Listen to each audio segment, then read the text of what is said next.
So hello guys, once again welcome back to my another vlog video. चाहिँ पानी परेर होइन गाइस, यहाँको नजारा पनि हेरौँ भएको छ। म भ्लगमा देखाउने छु।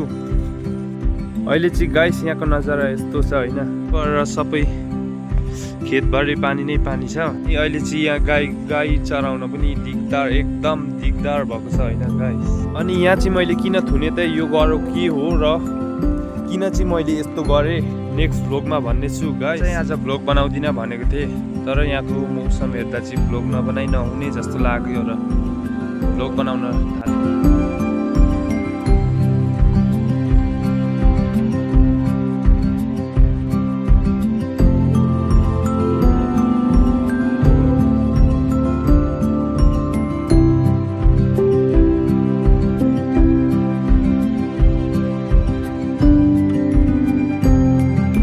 गाई पाल्नुको फाइदा चाहिँ यही हुन्छ गाइस होइन। अहिले चाहिँ यस्तो भयङ्कर पानी पर्दैछ नि यहाँ, र पनि माथि हाम्रो गाई चढ्न चाहिँ छोडेको छैन।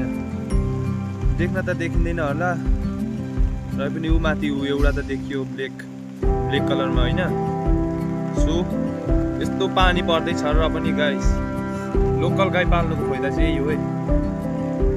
त्यसलाई असारमा होस् या कहिले पनि पानी आउँदा गाई चढ्दैन, भोकाले केही हुन्छ चाहिँ भन्नु पर्दैन है गाइस। यसरी पगा लगाइदियो भने पनि हुन्छ, र पनि यो पगा लगाएको त छैन। र पनि भ्लग कस्तो लाग्यो गाइस कमेन्ट गरिदिनु होला, अनि के इम्प्रुभ गर्नुपर्ने हो त्यो चाहिँ कमेन्ट सेक्सनमा भनिदिनु होला है। So see you at next vlog guys, like share and subscribe.